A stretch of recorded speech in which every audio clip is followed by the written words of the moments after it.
Bolly's remorse, TW, mild descriptive injury. All he could smell was scents of blood. In a state of shock, he was desperate to find any sign that he wasn't alone. Fear and worry clouded his head.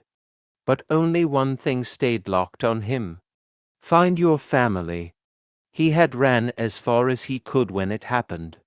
He didn't care to look where he was going. All he knew in that moment was to run. Don't look back. Just run. After about 30 minutes of searching, he found Poofsy's lifeless body.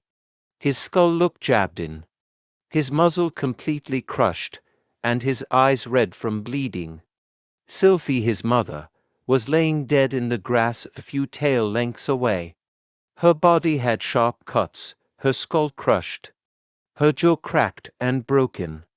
Bolly was so scared, he felt himself freeze, paralyzed right there. But he knew he had to keep going.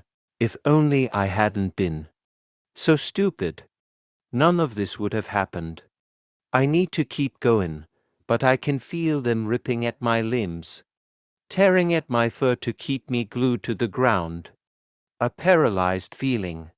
His eyes left in spirals. Cursed to forever remember this as his fault. His youngest brother, who had barely reached adult, and his mother, who had loved him so much.